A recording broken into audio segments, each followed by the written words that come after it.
Maqaa gooftaa keenya maqaa Yesuus Kiristoosin nagaa isin gaafanna. Amma yeroo kanammoo faarfannaa qabanneetu dhiyaanna. Faarfannaa ittiin Waaqayyoon kadhannu, faarfannaa ittiin Waaqayyo fuulduratti qalbii keenya diddirrannu. Yeroo tokko haalli keessa linne Waaqayyo duratti akka nu itti dhiyaannu geeddara. Kanaafitu amma yeroon kun immoo yerootti waa hallee gara saba keenyaas yeroo laallu, gara haala dhukkuba addunyaatti bu'ee kanaas yeroo laallu yerootti fuula Waaqayyo duratti kufnee Waaqayyoon kadhachuudhaan sababa amanneef nu ittiin Waaqayyoon kadhannaa, isinis nu wajjin ittiin Waaqayyoon kadhannaa. Faarfannaa qalbii diddirrannaa ittiin Waaqayyoon kadhannu faarfannaa.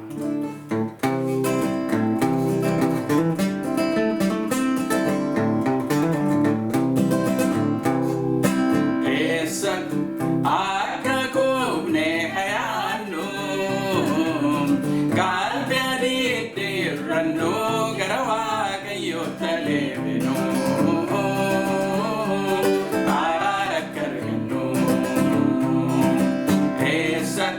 Akka kufne yaadnu qalbii diddirrannu gara Waaqayyootti deebinu.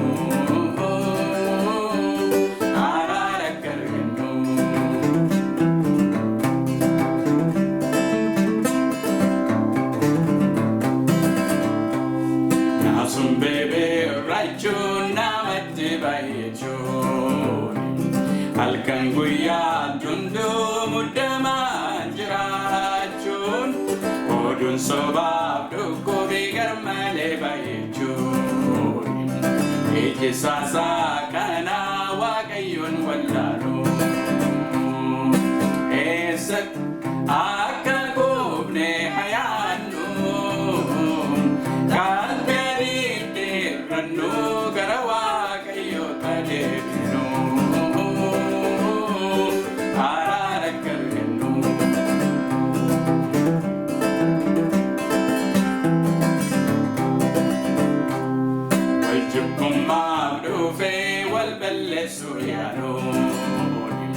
Beriya fokolan arga wali jebuni namwan gari jebbe wana majallachu kana nutti fele jubbutti jirachu.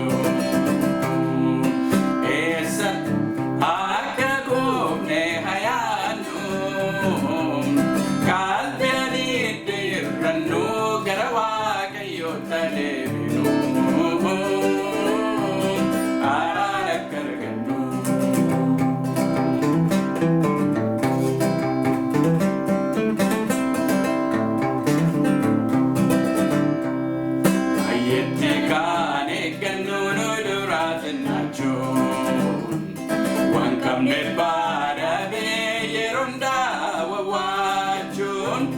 Mati wala chase kara kara bikun iji sasa kana Waaqayyoon wallaalu.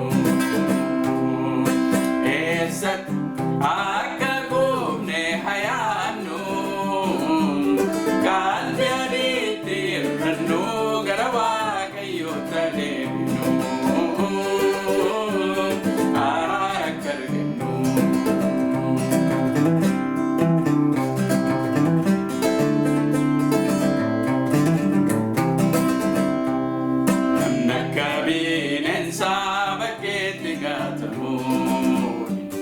Lafti separa bebe la rukutamuni garumman pagate wala manuni buni buwan sasa kana cupputti jirachu. Akka kufne yaadnu qalbii diddirrannu gara Waaqayyootti deebinu.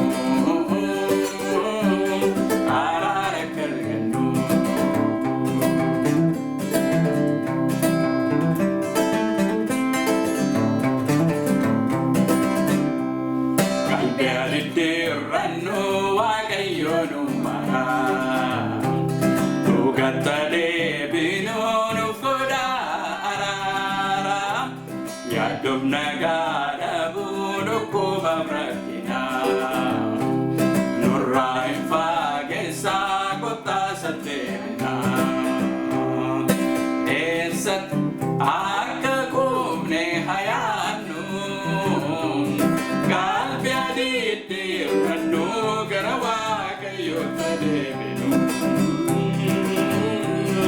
araara argannu.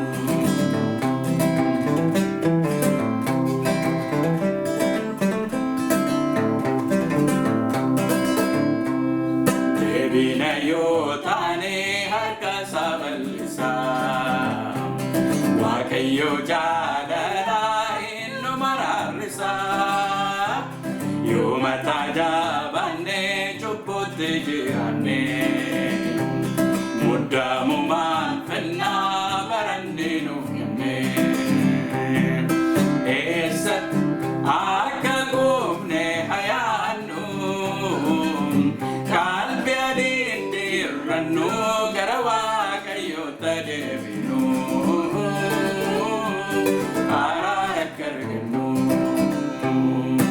Eessatti akka kufne yaadnu qalbii adiindirrannu gara waaqayyoota deebinu araara argannu.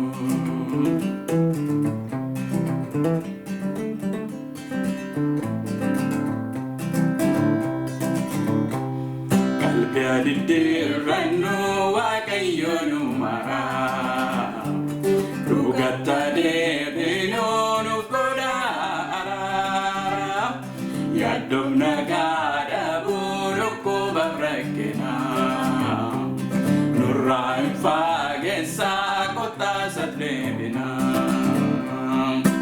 eessatti akka kufne yaadnu qalbii adiindirrannu gara waaqayyoota deebinu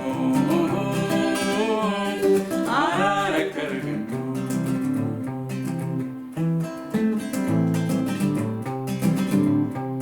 Deebina yoo taane harka isaa bal'isaa waaqayyo jaalala inni maraarrisaa yoo mataa jabaannee cubbutti jiraanne muddaamumaan fennaa barannee nuuf kenne eessatti